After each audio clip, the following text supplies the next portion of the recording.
कार्यक्रम एटिकी 35 वर्ष है ठाकुर बाहरी महादेव महाकाल नाम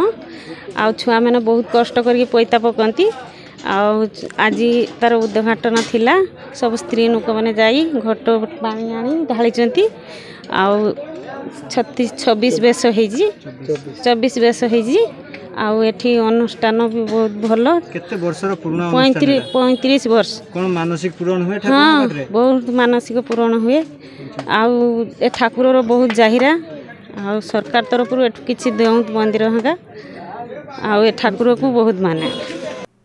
दीर्घ 35 वर्ष धरी गाँव रे पूजा पाई आसुछंती बाबा महाकालेश्वर महादेव किंतु स्थायी मंदिर नथिबारु ग्रामवासी माने स्थानीय जनप्रतिनिधि और प्रशासनिक अधिकारी बारंबार अनुरोध करी आसुछंती किंतु केही भी मंदिर निर्माण पई कोनोसी व्यवस्था करुनथुवा बेले ग्रामवासी माने महादेवंक निकटरे विभिन्न प्रकार कार्यक्रम करी आसुछंती। आज आमर 24 बेस महादेवंकर होईची आ सब आम गाँव रे सब स्त्री लोक माने घट उत्तोलन करने को जाइथिलु। हाँ ठाकुरंकर आमर बहुत जाहिरा अच्छी सबू पिला माने एठी भी पैता पकिजंती माँ मैंने छुआ मानक मानसिक रखिकी सबू जाइथिले घट उत्तोलन पई जाइथिले वर्तमान से माने घट उत्तोलन करी आसी आमे ठाकुरंक मेला रहे जाकजमक रे मेला रहे आपनकर 7 दिन आमर मेला एठी रहिबो जाकजगम भी चलिबो बहुत छुआ मैंने मागी जाची कि सबू एटी कार्यक्रम करती। बालेश्वर जिला बालियापाल ब्लॉक अंतर्गत बुलंग ग्राम पश्चिम साहि रे चलित वर्ष बाबा महाकालेश्वर महादेवंक चड़क यात्रा पाई 24 बेस आयोजन करा जाईछि। सेथिपाई आज सकाळे शताधिक महिला माने ग्रामर पूर्व साहि ठारू घट उत्तोलन पूर्वक वर्णाढ्य कलश शोभायात्रा रे सामिल होइथिले। एही मेला आज ठारू आरंभ होई दीर्घ 7 दिन धरी चलिब। तबे महादेवंक 24 लीला को नहीं मूर्ति करा जाइथिबा बेले सही बेश देखिबा पई श्रद्धालुंकर भीड़ जमुछि। बाबा महाकालेश्वर महादेवंक चड़क यात्रा अवसर रे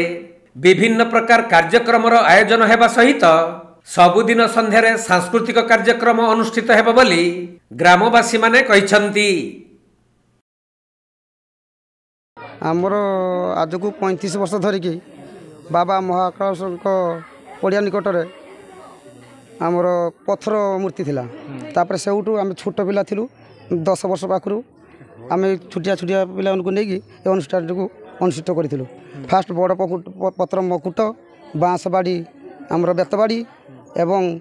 किया धुंडिया खुंटी आम उड़ा अनुष्ठित करूँ। फास्ट आगे आम गाँव आरंभ कलु तापर आस्ते धीरे जिते लोकर साहाय्य समिति मिलला तापर आस्ते आस्ते आम आस्ते आस्ते धीरे धीरे ऊपर को उन्नति कलु आम बाजा आणिलु बाजा पर ए गाँव अन्य गाँव को दूर दूरांत एमती जाकि आस्ते आस्ते आम बहुत बड़ आकार अनुष्ठान को अनुष्ठित कर आउ सब लोक मानकर सहयोग सहानुभूति माध्यम अनुष्ठित आज को 35 वर्ष धरी चली आसी कौन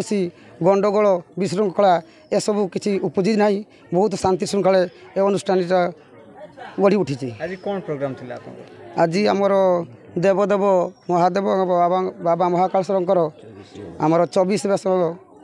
जो अनुष्ठित होती आज घट उत्तोलन है आउ सबू माँ मैंने सब जाइए घट उठापी आउ सब भक्तवृंद मैंने जाइलु आउ गाँव बहुत कर्मकर्ता वृंद केते वर्ती एथरे जोग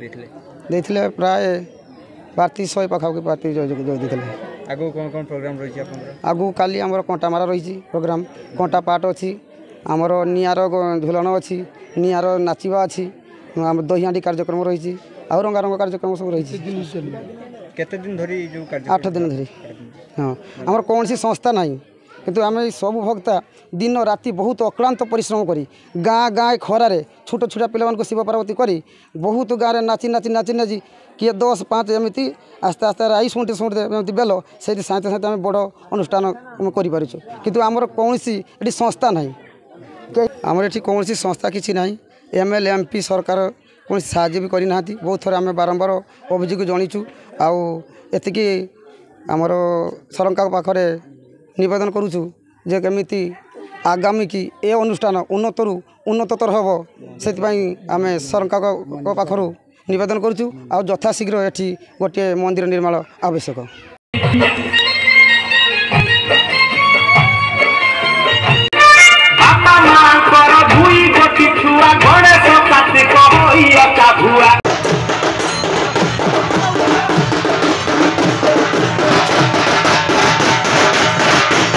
बालेश्वर जिला बालियापालरू सुभाष दास रिपोर्ट कोणार्क लाइव।